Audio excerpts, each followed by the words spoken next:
నక్సల్స్ పీచే మోడ్, వరుస ఎన్కౌంటర్లతో ఉక్కిరి బిక్కిరి, కేంద్రం హెచ్చరికలతో ముప్పు తిప్పలు, లొంగుబాట పడ్డ మావోయిస్టులు. సుక్మాలో 22 మంది నక్సల్స్ లొంగుబాటు, సత్ఫలితాలు ఇస్తున్నటువంటి కేంద్రం దూకుడు అంటూ చూస్తున్నాం. వీలైనంత త్వరగా లొంగిపోండి అంటూ అమిత్ షా కూడా చెప్తా ఉన్న విషయం మనం చూస్తూ ఉన్నాం. సో దేశ కుగ్రామాలకు సైతం అభివృద్ధి ఫలాలు అందాలని, అందుకు అవరోధంగా మారిన మావోయిస్టులను 2026 మార్చి నాటికి ఏరివేస్తామంటూ శపథం చేసినటువంటి కేంద్ర ప్రభుత్వం ఆ దిశగా సానుకూల సంకేతాలు అందుకుంది. ఛత్తీస్గఢ్ పోలీస్ బలగాలు, కేంద్ర ప్రభుత్వ సిఆర్పిఎఫ్ బలగాలు ఉమ్మడిగా దండకారణ్యంలో ఈ నక్సలైట్లకు సంబంధించినటువంటి ఏరివేత కార్యక్రమాన్ని భారీ ఎత్తున చేస్తూ ఉన్న విషయం మనం చూస్తూ ఉన్నాం. సో దీనిలో భాగంగా ఇందులో చాలా విషయాలు కూడా మనం మాట్లాడుకోవాలి. కేంద్రం వ్యూహం ఏంది, అదేవిధంగా ఇటు మావోయిస్టుల వ్యూహం ఏంది అనేది ఒకసారి మనం డెప్త్గా ఆలోచిస్తే చాలా విషయాలు కూడా ఉంటాయి. సో ప్రభుత్వం నుంచి ఏం చెప్తా ఉన్నారు, ఛత్తీస్గఢ్ అనేది అభివృద్ధికి ఆమడ దూరంలో ఉండి అక్కడ ప్రజలు డెవలప్ కాకుండా చేస్తున్నారని ప్రధానమైనటువంటి ఆరోపణ చేస్తూ నక్సలైట్ల ఏరివేత కార్యక్రమాన్ని కేంద్ర ప్రభుత్వం చాలా సీరియస్గా చేస్తూ ఉంది. దానిలో భాగంగా 2026 మార్చి వరకు నక్సలిజం మొత్తాన్ని కూడా అంతమొందించాలనేటువంటి ఒక దృఢ సంకల్పంతో కేంద్ర ప్రభుత్వం ఇటు కేంద్ర బలగాలు ఏవైతున్నాయో పనిచేస్తున్న విషయం మనం చూస్తూ ఉన్నాం. ఇంకొక వైపు నక్సలైట్ల నుంచి అదేవిధంగా కొన్ని ప్రజా సంఘాల నుంచి కూడా, పౌర సంఘాల నుంచి కూడా ఏమొస్తుంది, ఎందుకు కేంద్ర ప్రభుత్వం ఇంత దూకుడుగా వ్యవహరించాల్సిన అవసరం ఏంది అనేటువంటి కోణంలో ఈరోజు చాలా పెద్ద ఎత్తున చూస్తూ ఉన్నారు. సో దీనిలో మనకు చాలా కీలకంగా మనం మాట్లాడుకోవాల్సిన విషయం ఏంటంటే, అక్కడ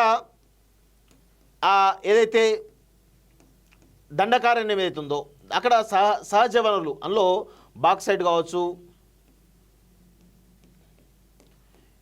యురేనియం కావచ్చు, ఇలాంటి అణు నిక్షేపాలు ఏవైతే ఉన్నాయో, అణు నిక్షేపాలు కావచ్చు, చాలా పెద్ద ఎత్తున విలువైనటువంటి ఖనిజ నిల్వలు. ఇప్పుడు మనకు ఫర్ సపోజ్ కొత్తగూడెం కానీ, భూపాలపల్లి కానీ, గోదావరి కానీ, రామగుండ, మంచిర్యాల ప్రాంతంలో బొగ్గు ఎక్కువ ఉంటుంది.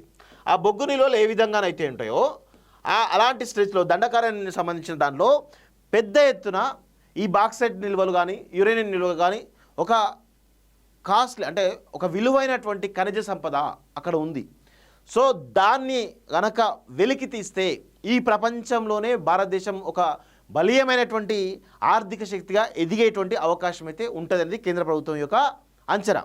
దానిలో భాగంగా ఈ ఖనిజ నిల్వలు ఎవరికి ఇస్తారు, అంబానీలకో అదానీలకో కట్టబెడతారు అనేది ఈరోజు పెద్ద ఎత్తున చర్చ వినిపిస్తూ ఉంది. అందుకోసమే అదానీ అంబానీల కోసమే ఈరోజు మావోయిస్టులు ఏరివేత కార్యక్రమం చేస్తున్నారని చెప్పేసి పౌర సంఘాల నుంచి చాలా పెద్ద ఎత్తున వినబెడుతున్నటువంటి బలమైనటువంటి ఆరోపణ. ఇంకొక వైపు కేంద్ర ప్రభుత్వం ఏం చేస్తూ ఉంది, ఇక్కడ అభివృద్ధికి ఆమడ దూరంలో ఉంటూ అక్కడ ప్రజలు డెవలప్ అవ్వట్లేదు అంటే చూస్తూ ఉన్నారు. కానీ భారత రాజ్యాంగం ఏం చెప్తోంది, అదేవిధంగా అక్కడ ఉన్నటువంటి నక్సలైట్ల ఏరివేత కార్యక్రమంలో భాగంగా నక్సలైట్లను అంతమొందించాలనే దాంట్లో ఈరోజు అమాయకమైనటువంటి ఆదివాసీలు, వందల కొద్ది అమాయక ఆదివాసీలు బలవుతూ ఉన్నారు. అక్కడ ఉన్నటువంటి ఆదివాసీలు, ఆ గ్రామాల చుట్టుపక్కల ఉన్నటువంటి చాలా పెద్ద ఎత్తున వందల గ్రామాలు కూడా ఉక్కిరిబిక్కిరి అంటూ బయటికి వెళ్ళలేని పరిస్థితిలో, స్వేచ్ఛగా తిరగలేని పరిస్థితిలో కనబడతా ఉంది. సో ఈ విధమైన పరిస్థితి అయితే దండకారణ్యంలో చాలా స్పష్టంగా కనబడతా ఉంది. సో కేంద్ర ప్రభుత్వం మరి ఎలాంటి నిర్ణయం తీసుకుంటుంది, ఆల్రెడీ కాల్పుల విరమణ అనేది అక్కడ ఉన్నటువంటి మావోయిస్టులు ఒక ప్రకటన విడుదల చేసింది. మేము కాల్పుల విరమణ చేసి శాంతి చర్చలు సిద్ధమంటూ కూడా వాళ్ళు ఒక ప్రకటనలో పేర్కొనడం జరిగింది. అయితే కేంద్ర ప్రభుత్వం నుంచి ఇప్పటివరకు కూడా అలాంటి శాంతి చర్చల విషయంలో కావచ్చు, కాల్పుల విరమణ సంబంధించిన విషయంలో కావచ్చు ఎలాంటి ముందడుగు కూడా పడలేదు. దానికి సంబంధించి పెద్ద ఎత్తున పౌర సంఘాల నుంచి కూడా చర్చలు అయితే, బహిరంగ చర్చలు అయితే జరుగుతూ ఉన్నాయి. బహిరంగంగా ప్రజల ముందు చర్చలు అయితే పెడతా ఉన్నారు. సో కేంద్ర ప్రభుత్వం ఎలాంటి నిర్ణయం తీసుకుంటుంది అనేది వేచి చూడాల్సిన అవసరం అయితే కనబడతా ఉంది.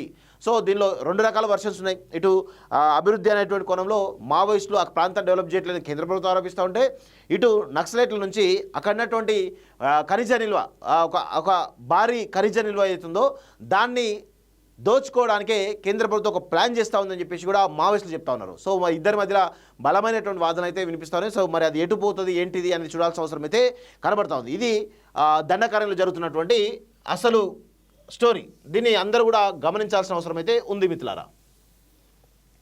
నెక్స్ట్